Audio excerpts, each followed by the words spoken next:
Welcome, golf fans, pursuers of knowledge in the almighty dollar. This is your golf guru bringing you the 2022 Shriners Children's Open. This is my picks and bets show. This is where I'm going to give you my core plays, my top 15 picks. Talk about some on the bets. I provided some bets yesterday, but also talk about some others I've added. Going to go through all the analysis on the picks, talk about why I'm picking certain guys and not the others. And with that said, let's do this. If you've not checked out Prize Picks, again, I highly recommend it. It is an amazing way to get involved in DFS. It's a little simpler. It's very quick. And if you like money, like I like money, I think it's a great way to make a few bucks quick. It is a projection site. So all the sports, they're giving out the projections and you simply pick over under.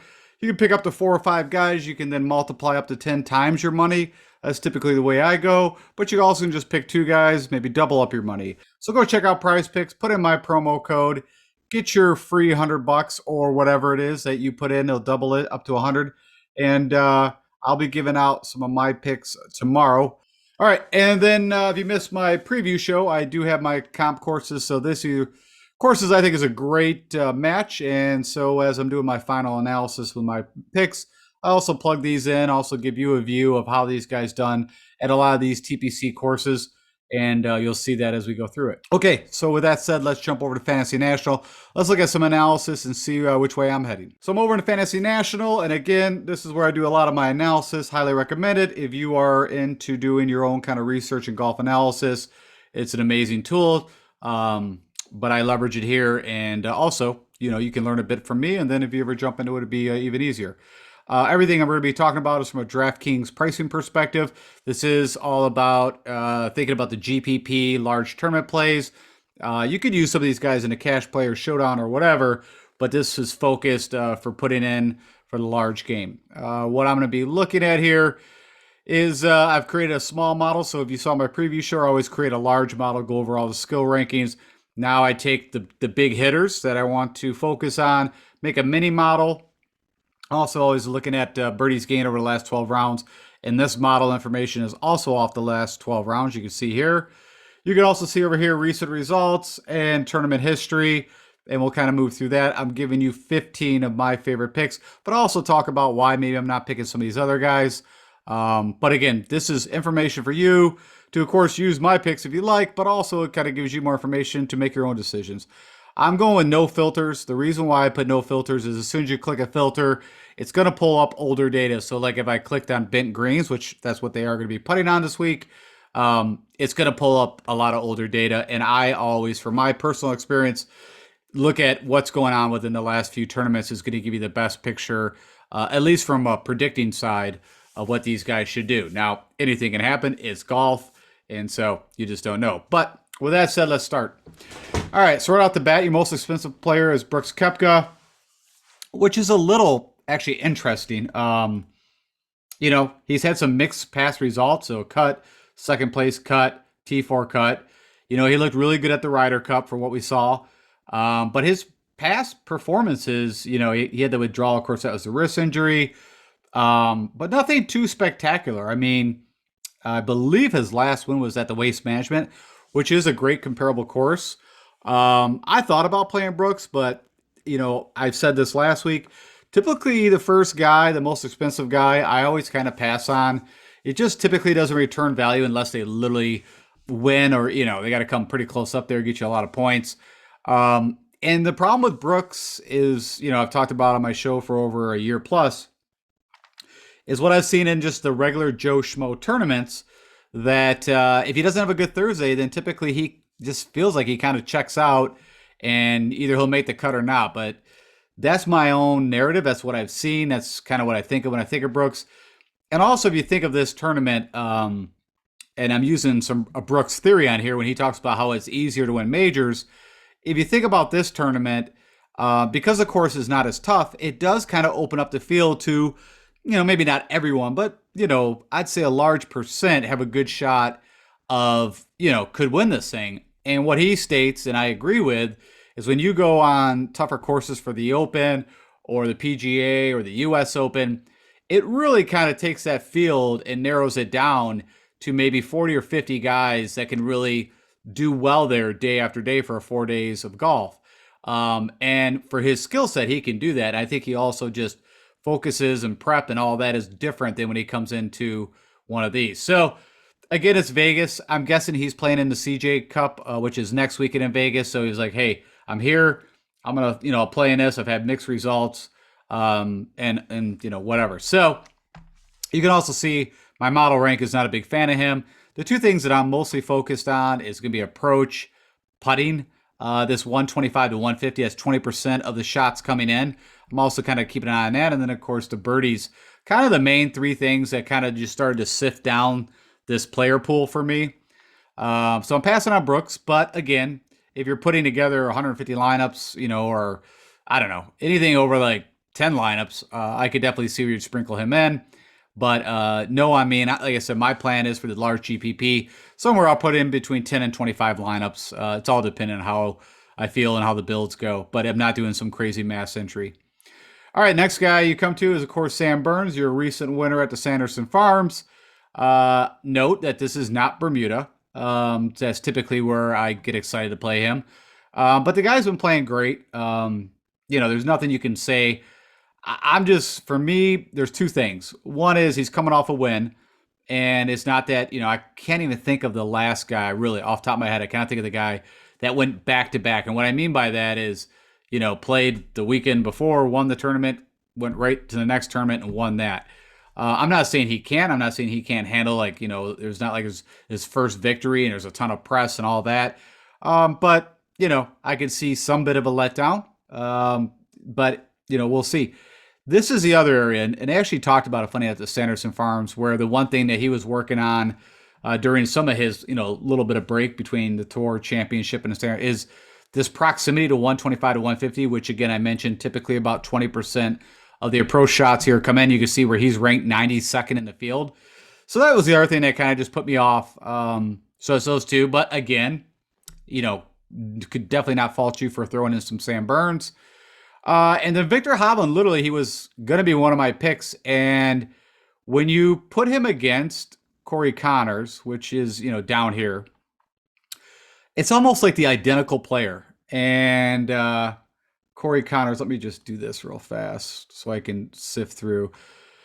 Corey Connors, if you look at their rankings, they're almost identical. And funny enough, Corey actually comes out better from a putting perspective. But if you look at their recent results, but the big thing is they're, over like what, $1,200 difference. Let me go back, see what the price tag is on Victor.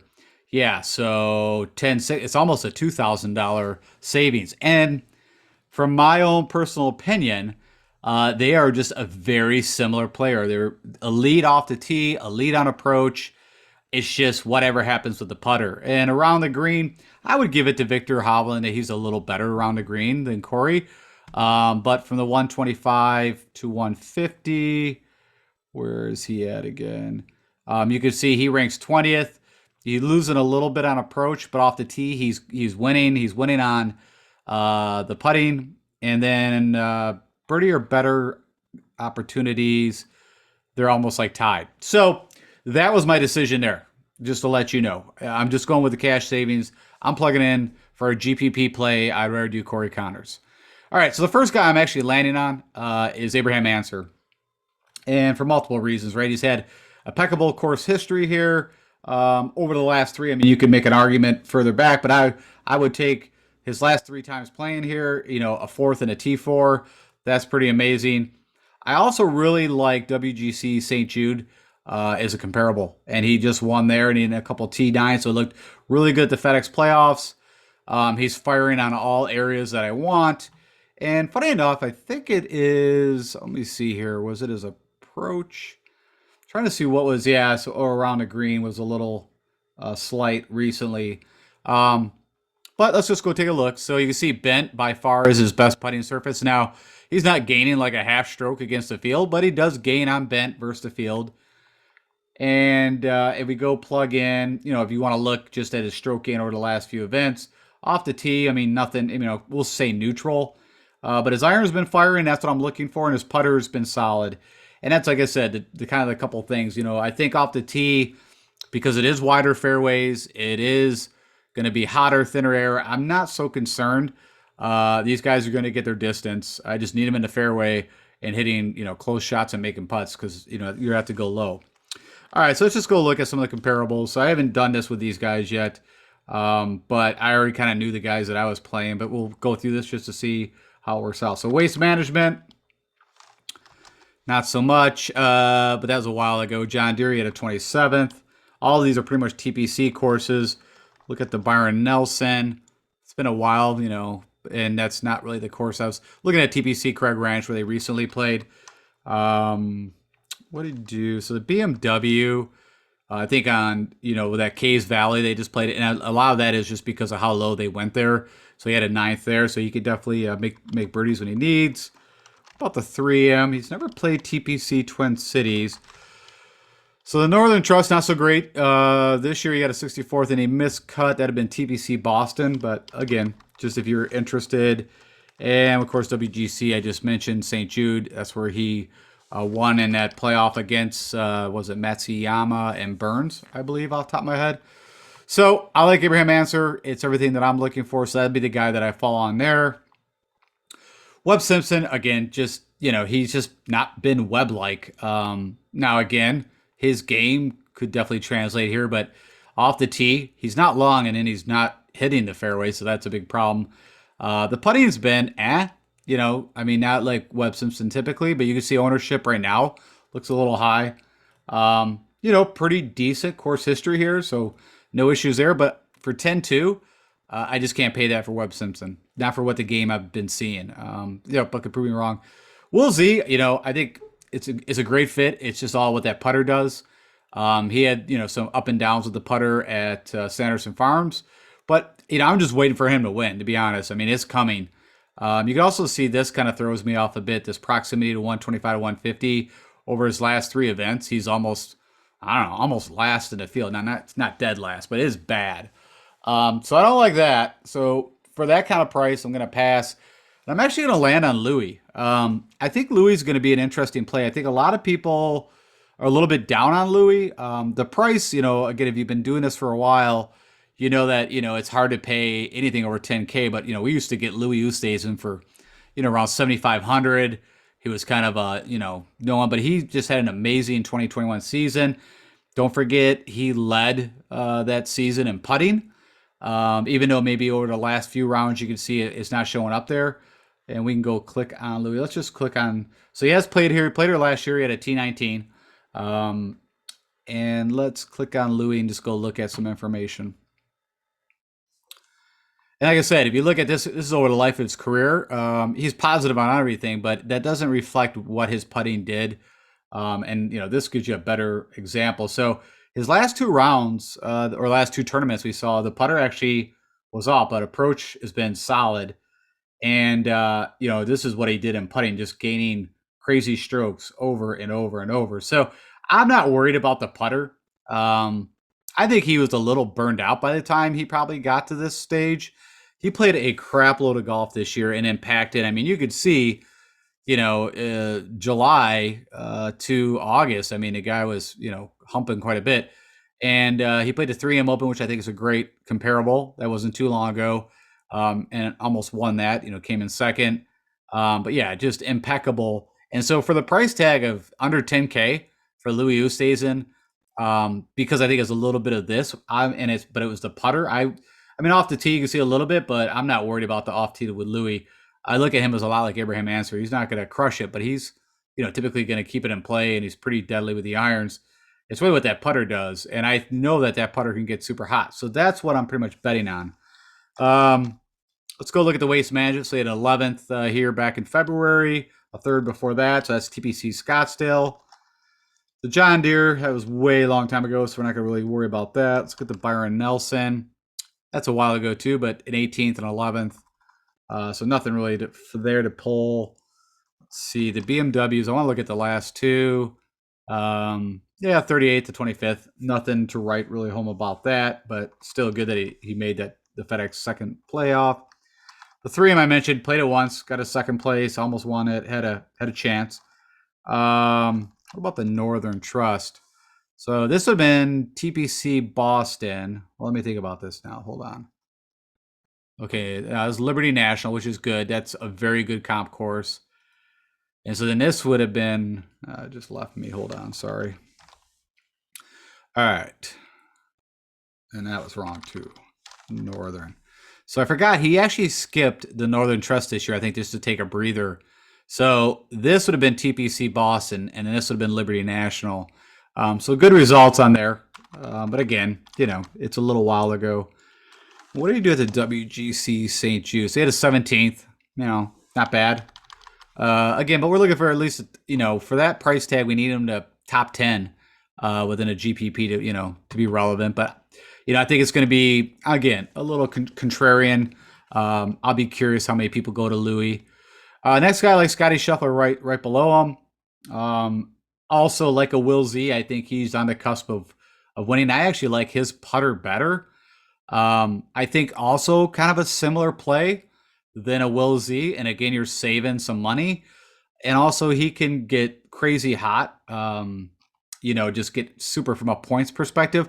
I don't know if it was last year, but there was a time with Scotty Scheffler, for his value, what he cost was like the #1 point producer.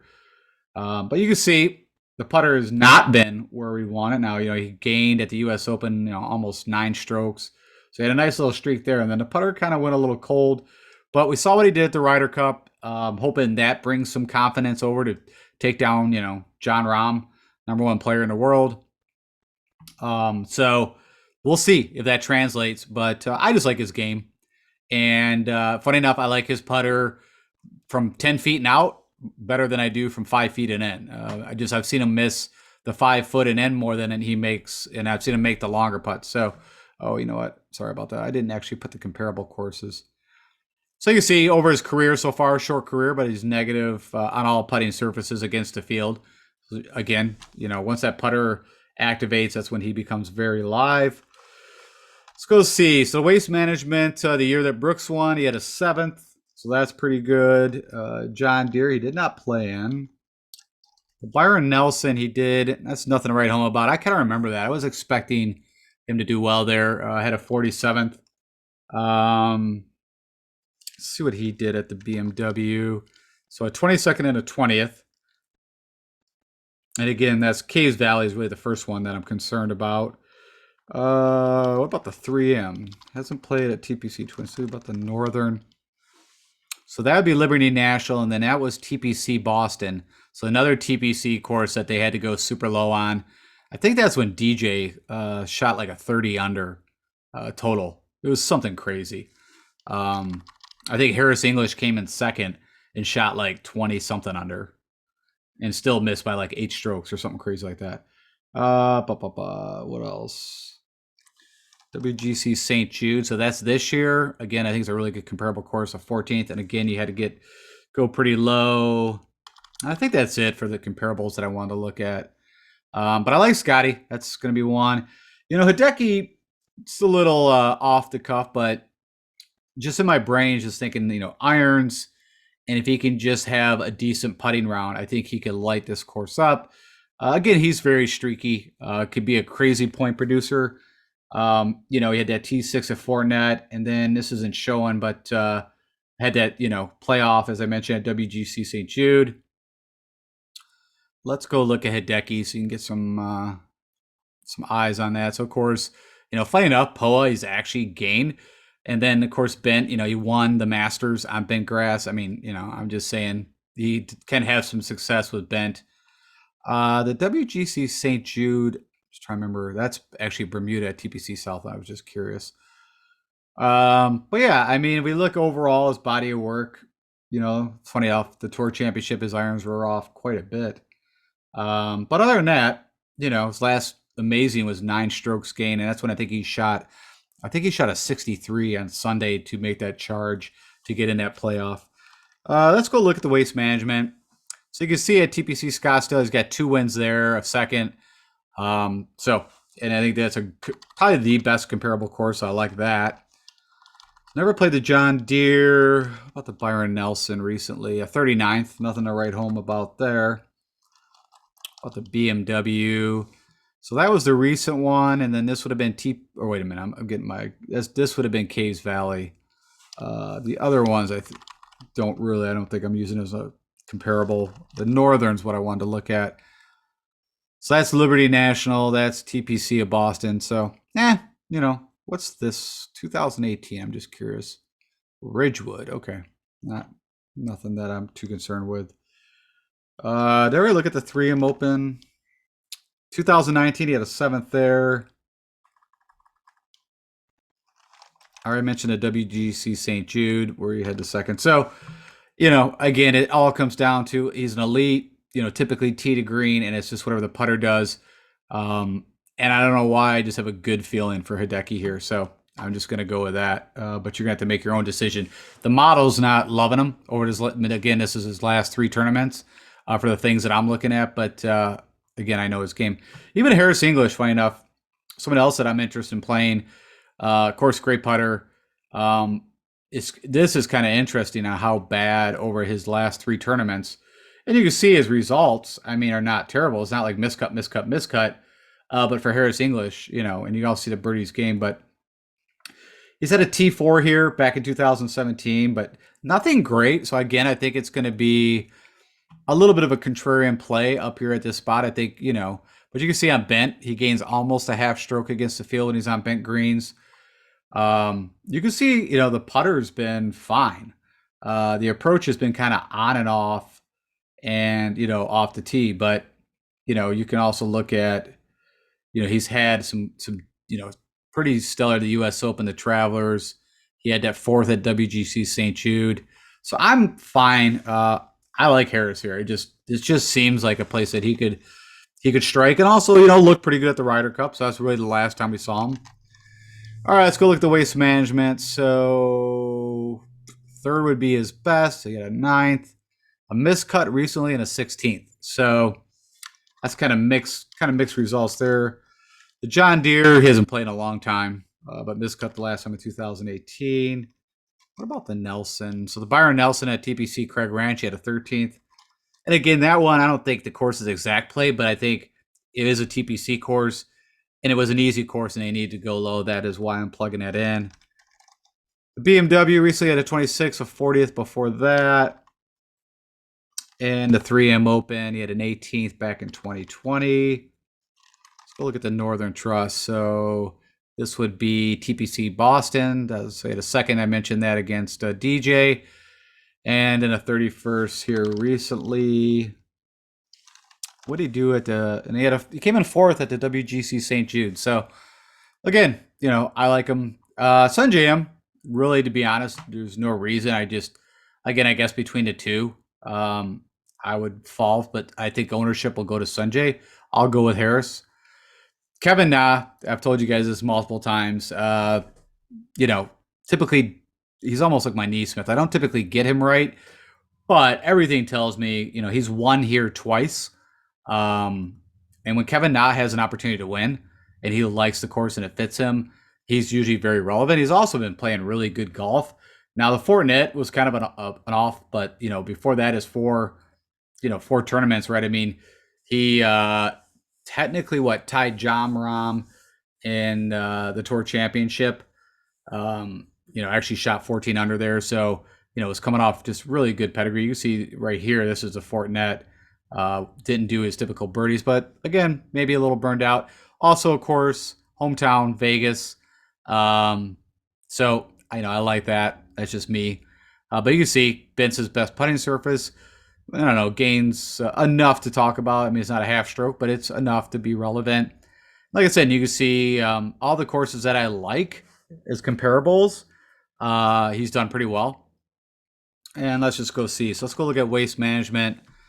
He's played there a lot. He had a 5th way back, but a miscut recently. So, the last good finish would have been 2017. So that's a mixed bag of kind of feed. John Deere recently, he came in 2nd at the TPC Deere Run. Took me a moment. What about the BMW? So he had a 17th at Caves Valley recently. The 3M, never played there. About the Northern. So he had an 8th here recently at Liberty National. That'd be TPC of Boston. And we already know WGC St. Jude. He had a 23rd. Okay, so again, Kevin, I put him in certain spots, and this is one course. Like I say, he's won twice. He won it back in 2019, and then I think he won it like I don't even know, like 2011 or 12 or something like that. Siwoo Kim also is someone that's typically not on brand for me, but you can see he's been going in Fuego and the birdies. He's been putting together for Siwoo Kim. This is unique that he's got a T8, a T11, T29, and a T2 with one missed cut put in. And again, that's a FedEx Cup event, but neither here or there. It was a pretty easy course. But you can see he's leading this field over the last three tournaments on opportunities. It's just the putter typically is what can sabotage him.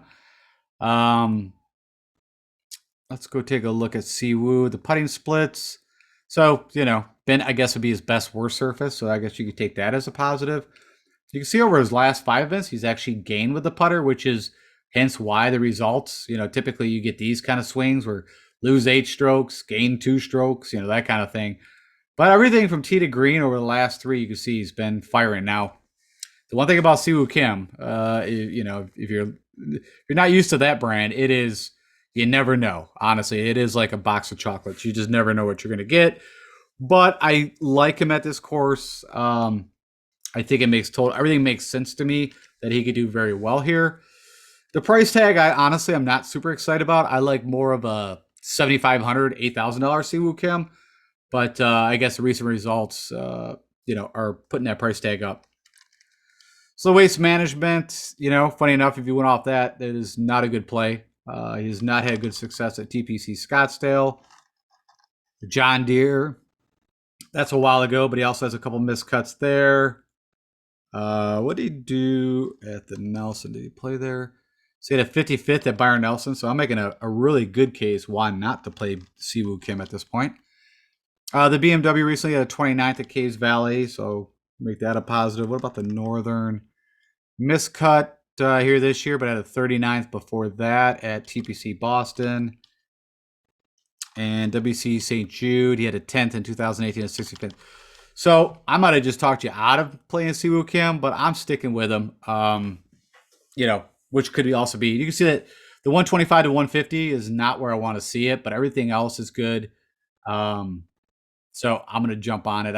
I bet him. I think he's like 50. Funny enough, he was 50 to 1. I bet him. And I think his odds, at least on DraftKings Sportsbook, went down, I think, to 40, 45. Paul Casey, really, again, flip a quarter between Corey Connors and Victor Hovland. I think it's just if they putt or not. So really, if those 3 guys go off with their putter, they could be 1, 2, 3 in this tournament. So I already mentioned Corey Connors, why I'm going there. Like I said, I have nothing against Paul Casey. I just out of Corey, I'm going to jump on the Corey bandwagon. You see a little better recent results. Also didn't help watching him at the Ryder, and just he struggled with the putter. But again, that doesn't really mean a whole lot right now. Well, we can look at recent results. So he's only, you also say Paul Casey's only played here once, missed a cut. Corey Connors, funny enough, played here in 2019. His tournament history might be why we're getting a pretty decent price tag for Corey Connors. I don't know. If you put him against Siwoo Kim, I always would think Siwoo Kim would be cheaper than Corey Connors, but that's my own. So I think he's a good value, I guess, is what I'm getting to out of all that. But it all depends what he does with the putter. See, negative on all surfaces. Bent would be, I don't know, middle, worst surface. You see around the green putters, typically where he struggles. Elite tee to green, hence why I was all excited about him for Sanderson Farms. And he did okay. You just see, the putter needed just maybe gain a stroke, and he could have actually been right there. Again, tee to green has been solid. Putter, not good. Let's go see some of the comparables. A 17th at the Waste Management here recently. About the John Deere, that's a while ago. The Nelson, that's a while ago. The BMW, 22nd to 33rd. I'm more concerned with this one right here. Again, it's just because of how low they could go at that course to see how he did. 3M Open, nothing to write home about. Made the cut. What about the Northern? So an 8th here recently, and that would be at Liberty National, right? Yeah, good comparable course there. Sorry about that. Every time I click to get out of that, it always does that. And then WGC St. Jude here recently at 36. I'll tell you also, with Corey Connors, for whatever reason, if I do not play him, he goes off. And if I do play him, again, seems like he does so. All right, Jason Kokrak. Of course, one of his victories last year was in Vegas and not on this course. That would be for the CJ Cup, and that was at Shadow Creek. That's where he all of a sudden became an amazing putter. He also played that course a ton, knew the greens, so there was a little bit of that. But for 8,700, you could see he had that little bit of a downturn, but then a T15 and T11, it seemed like the putter came back. Let's go verify that and go look at the stroke gain analysis. So you can kind of watch this way. Same with like Louis Oosthuizen. Sometimes looking overall their career, the putting stats just doesn't tell you really what's going on. Yeah, so you can see he lost the putter at the Wyndham and missed the cut. It wasn't so much. I mean, neutral there was everything else. Ball striking was just junk at the Northern Trust. But typically pretty elite, great driver of the ball. And also, funny enough, I've said this before, everybody thinks of Jason Kokrak as a bomber and he should play well on the long tracks. And actually where he's done all of his damage has been on the more shorter tracks. It's a little counterintuitive. So again, for me, everything is kind of pointing the way of Kokrak. It's just whatever he does with the putter. All right, TPC Scottsdale. Played her quite a bit, and I'll give that kind of a mixed review of, like a C. And he didn't play it here recently. What about the John Deere? A couple miscuts. So there you go. What about the Nelson? So he had a 4th at TPC Craig Ranch. I do remember that.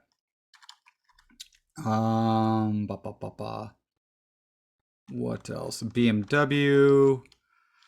So he had a 15th recently at Cays Valley. So that's pretty impressive. 3M. Has never played. A lot of these guys do not like playing TPC Twin Cities. I don't know if it's just when it falls, I just don't want to go to Minnesota. Pretty good show at the Northern. I mean, when I mean is this one here, that would have been TPC Boston. But miscut at Liberty. WGC St. Jude here recently. He had a 34. So, again, I'm not going off the top of that. I kind of know his game. It's all, I say this, I sound like a broken record, but if he putts, man, he can be very live. All right, I'm going to start to move through these a little faster now. Patrick Reed, no, game's not there. Even, I think everything is just not there. But, hey, you never know. Tringali would be an interesting play here, but watching his driver at the Sanderson Farms, I puked a little bit at my mouth. It was just all over. That's not typical Tringali. I just want to see that price tag come down a little bit. But yeah, I'm out on him. Adam Scott, actually, funny enough, from a model approach, everything I was looking at, doesn't look like a bad play. So for him, I'm going to kind of wait to see where projected ownership comes in around, tomorrow. But from a GPP play, I think, if it's lower, I might sprinkle some of him in. He can get streaky hot. Joaquin Neiman's had, a decent kind of history at this course. You can just see not doing the things that I've been looking for, but he's actually had a ton of eagles here too. So somewhat interesting, especially from a showdown play. Matthew Wolf from a showdown play. The Hofster. I was kind of looking for a little more at Sanderson Farm, so I'm kind of out on him right now. I'm going to wait till we get back to maybe Texas before I start plugging him in. You know what? EVR is a rarity, but of course he's just on a crazy run. Like I said, won the Barracuda, had that amazing run at the FedEx playoffs. I know he, didn't do so well in the last event, but for 8,000, you can see everything's popping. EVR is a guy that I'm going to fall on at this range. You see actually gains on Ben over the life of his career. And, see it's a putter. If he's, has a putter, he typically can have really good irons. Off the tee, I'm not even concerned about. If he can just have the irons and a putter, that's what you need here to be successful. I'm going to go ahead and plug in some of these, but I don't think we're going to get what we want to see. But the Waste Management, miscut. John Deere, never played. What about the Nelson? Miscut. BMW. So that was good. Yeah, that's the 5th. We just saw that. 3M. You got a 58, so nothing there. Northern Trust. He had a 7, so that was good. Yeah, like I said, a good FedEx playoffs. What about WGC? He did not play St. Jude this year. So you got to remember, this is a pure riding the hot hand, recent form. But it could, it's just as quick that it came, it could go. But I think I'm interested. Russ Henley. Whenever I think of a guy that's really good with irons and a good putter, I think of Russ Henley. Now, typically, he does damage on Bermuda. You can see tee to green looks good. Funny enough, I just tout him on putting, but that's where he's always kind of made his heyday. You can see it here, Bermuda. Bent still positive, but the putter hasn't really been his kind of, you can see it's been tee to green has been where it's been happening. And then, here he had a nice little stretch, which we remember he kind of had that shot at the US Open, good showing at the John Deere, the Wyndham, a couple of FedEx events did not look good. So, that probably got his price tag down, maybe ownership down, but I like him here. I'll plug in Waste Management. He had a 30th recently. Let's go look at that again because so he's had a couple teens, but the 30th recently, that's good. John Deere, he's done well at TPC Deere Run. The Nelson, it's been a while. For the 3M, miscut. Northern Trust, this would be at TPC Boston, so an 8th. And then WGC St. Jude did not play. Okay, but I like Russ.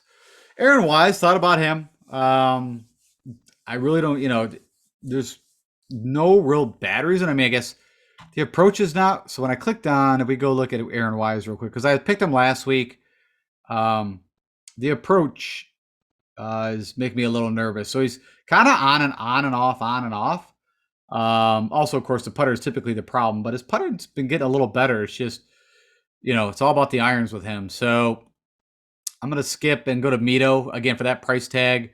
Mito's been playing elite, elite showings. Of course, the Sanderson Farms, that was all the putter. Yeah, I think he was like tee to green. He was kind of like leading that field for a while.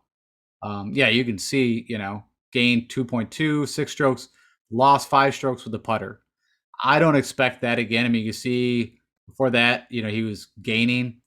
So if he just puts together, and there's no reason to plug in, he's not going to have any of the comparable tournaments that we want to look at.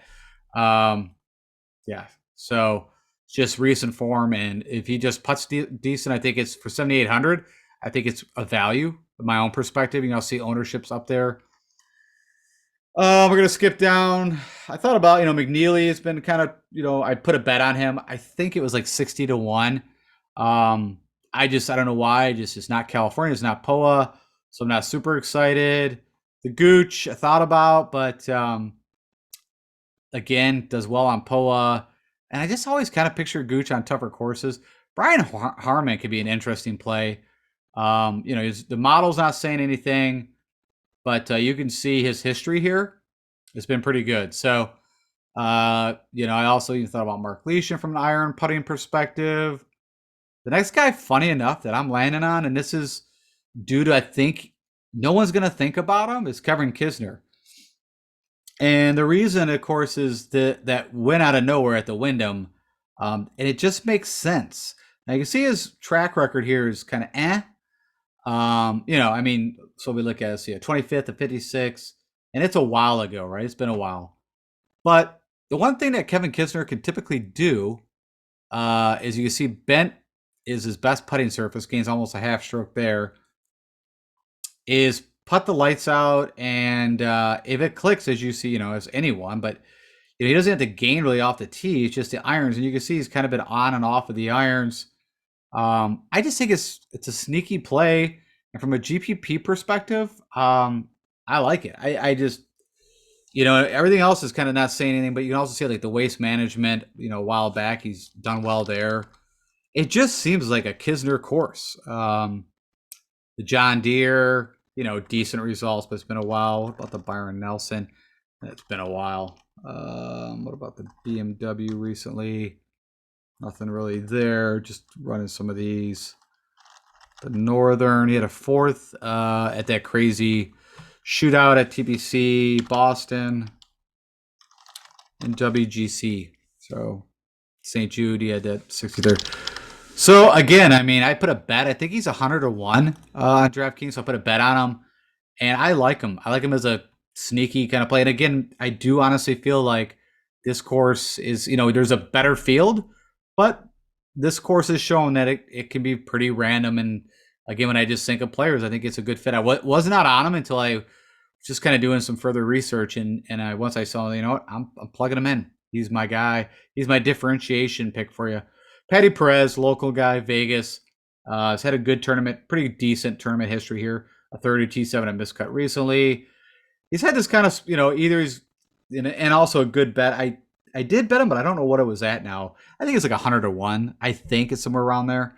Because you can see, like I was talking about Max Homa, it's either he's, in contention or he's missing a cut. And that's typically a pretty good guy to bet on. And you can see, some people have got some eyes on him, but good on approach. He's been pretty hot with the putter here. Let's go click on him. So you can see good putter overall, his career bent. Not his best surface, but it is positive. You can see approach and putting. That's the things that I'm looking for. I'm not so concerned off the tee at this course. And you can see, like, out of his last, I don't know, take it back to the Palmetto, a 10th miscut, a 14th, a miscut, an 11th, a 16th, a miscut. So he's due to make the cut. It is Vegas. He's at home. Let's go look at some of the comparables. So Waste Management, in the past he had a pretty decent record, but recently not so good. What about the John Deere? Nothing to write home about there. The Nelson. So recently had a 39th at the TPC Craig Ranch. What about the 3M? He had an 11th. So that's a positive at TPC Twin Cities. What about the Northern? He had a 16th here recently. And what about, did he play St. Jude? No. So again, I mean, I don't know. I'm not joking. With Pat Perez, I really look at him as, I think if he has a good Thursday, a little bit like the Brooks narrative, if he's in contention, that guy's going to try. If he's not having a good Thursday, watch out. He's probably going to go get smashed and come in probably hungover on Friday and miss the cut for you. But just hope for a good Thursday, and I think you're all set. I think my last pick is Henrik Norlander. Kind of riding this over. I've always told you guys I'm usually a week early, and I'm hoping that's the case with Henrik Norlander. You can see, a T4, a cut, a T5. That is the Barbasol, so whatever you can make out of that. Played her once before at a T58, but, if you watched a bit of the Sanderson Farms, the guy was firing. It was just, maybe a little too late. Off the tee wasn't that great, but typically he's good off the tee. He went nuclear with the iron, so if that stays, you see over his last 3 events, it was like nuclear, nothing, we'll just call it neutral, nuclear, and then the putter went with it. So, this is a pure riding the hot form and hoping. Of course, I have a bet on him. I believe he was 100 to 1. I think I already talked. Or no, he's 130 to 1. At least that's what he was. So, look at Waste Management. He had a 22nd. John Deere, he had a 28th. So also some good comp courses. That's so long ago. I'm not going to worry about that. BMW had never played. Never made a FedEx. How about the 3M? He had 23rd back in 2020. Northern Trust. A couple miscuts there for you. And then WGC has not made the cut for a WGC event. So that's it. That's the guys I'm going with. Let's jump back. I'll wrap this up for you and get you out of here. Okay, so to summarize my top 5, my Fab 5 picks. Again, these are my core plays. This is for DraftKings or FanDuel, GPP, large tournament builds. Here we go. Leading off team, we got Abraham Answer. Had a great pedigree here. Just do what you've been doing. Just had the win at WGC St. Jude, which I think is a great comparable course. So he is like my number 1 guy in. Harris English, maybe a little off on recent form, but everything from my perspective is fitting. Great putter. Had a good showing at the Ryder. I'm all over Harris. Hideki, not typically my brand, but, again, he made the playoff at WGC St. Jude. Has had success on bent, we'll put it that way. And it's just an elite tee to green player, so I like him. Going with Louis Oosthuizen, I think he's going to be a little out of people's thoughts and minds, but again, led the whole PGA field with the putter and can typically get really hot with the irons. So I like Louis here. And he's also got a break. Got to take a breath. Scotty Scheffler, could this be his first win? Had a great showing also at the Ryder. Can get really streaky with the points. So, can get you a lot of points. So I like him. Next 5, we got EVR on a 4-tournament hot streak. Hope that keeps up. It can get super hot with the putter. Great with the irons at times. Mito been a solid golf. He lost 5 strokes at the Sanderson. Still hit a great tee to green. So just do a little better with the putter, and he could be very live. Siwoo Kim, he's had a good last 5 tournaments, but could easily miss the cut at this one. But I like Siwoo here. Corey Connors, again, that came between Victor Hovland and Corey Connors. You're getting a couple $1,000 saving going with Corey. So going with him. And then Kokrak, shown some recent life, but we all know what he can do. In Vegas, won his first event here, and the putter seems like it's back. So again, I like Jason Kokrak. And my final 5 guys to round out the locals. You got Patty Perez, Vegas, likes this. Good irons, good putter. Just need to have a good Thursday, and he could be very live. Oop, it kind of jumped around, but Henrik Norlander, again, recent form. Just keep that recent form up. Also could give us nice. Kevin Na was supposed to be a next pick. Of course, Vegas. Won here twice. There's certain courses to play Kevin Na. This is the one of them. So I like Kevin Na here. Russ Henley, I think, again, a little out of sight, out of mind. Great iron player. Typically putts very well. The putter has not been where it needs to be, but we know he can do it. But typically on Bermuda. But again, Bent was a positive surface, so we're sticking with that. And then Kevin Kisner, probably probably the kind of out of the left field. He had that win at Wyndham out of, just kind of out of nowhere. And looking for the ham again. And again, I just need guys with good irons and good putter. And he fits the build. And from a betting perspective, he, I believe, is 100-1 right now. So I bet him. All right, that's it. That is my picks and bets, conversations, and show. Again, if you would click that like button, share it with anybody that might also like it, that'd be great. And I am 70 subscribers for hitting the magical 1,000. Please hit that subscribe button if you're new and checking me out and you like what you do. I do 3 shows a week, and right now, no commercials, nothing. Good free content. I think from a golfing perspective, I'm really diving into the details, getting you guys maybe some more information than you even want to know. So you could always, of course, cut and edit to just the picks. But if you also want to kind of make your own decisions, that's why I do what I do for you guys. Really, I'm taking you through my process of how I go through and make my picks. And I'm sharing it with you guys. So if you want me to keep doing this, click that subscribe button. And if I can help you with anything else, one and done bets, picking that last guy in, hit me up on YouTube comments. I will respond pretty quickly. And for any up-to-date information regarding withdrawals and whatnot, follow me on Twitter. And I keep an eye on that and update as soon as I get it. All right, guys. Best of luck to us. I will be with my Before the Lock show tomorrow. And we'll go over ownership projections. We're going to go over fades to some degree, weather. I'll give you my prize picks for the first opening day of Shriners and all kinds of other stuff. So everything you need to know before the lock. All right, take care. Have a great day.